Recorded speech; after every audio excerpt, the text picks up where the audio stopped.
Soal kasus hukum terkait perhiasan emas dan berlian, Saudara, Direktorat Jenderal Bea dan Cukai Kantor Wilayah Jakarta menyegel toko berlian di wilayah Pluit, Penjaringan, Jakarta Utara.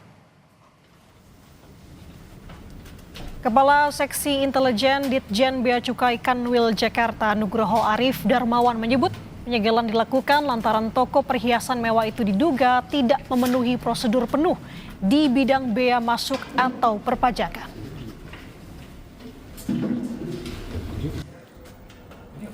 Kita bahwasanya belum memenuhi penerima pungutan bidang bea masuk ataupun juga pungutan bidang perpajakan baik PPN atau PPN, sehingga kami bersama-sama melakukan kegiatan pemeriksaan secara administratif saat ini dan melakukan pengamanan berupa penyegelan dalam rangka administrasi penindakan, sehingga nanti akan memudahkan kita melakukan pemeriksaan baik dari sisi penerimaan di kepabeanan ataupun juga dari sisi penerimaan di perpajakan.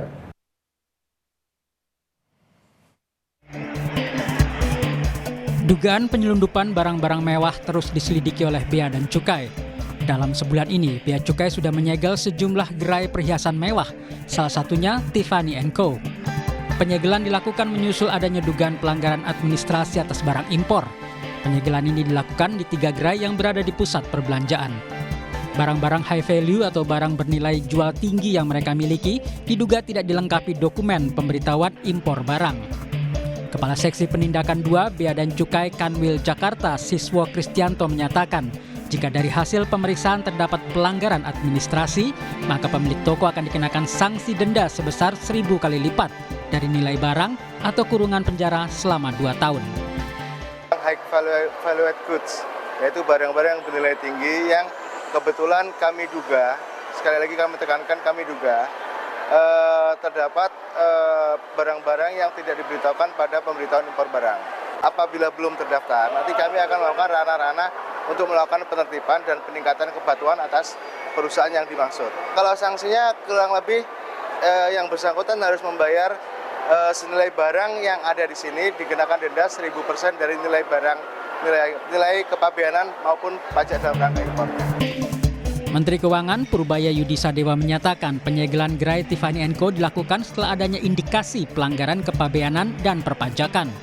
Pelanggaran itu mulai dari dugaan barang tidak membayar bea masuk hingga praktik under invoicing atau laporan nilai barang lebih rendah dari yang seharusnya. Pokoknya impor yang ilegal pasti akan ditutup dan disegel. Jadi semuanya harus main ke legal lagi. Nanti kalau orang bea cukai ngapain ditangkap? Sekarang nggak, dia menjalankan tugasnya supaya barang kita, pasar kita bersih dari barang-barang ilegal, supaya permainnya di sini fair di dalam negeri. Penyelidikan terkait dugaan pelanggaran administrasi tak berhenti hanya sekedar menyegel gerai saja. Perlu ada penyelidikan lebih dalam terkait dugaan adanya oknum yang membantu proses masuknya barang mewah tersebut dengan mudah. Tim Liputan Kompas TV.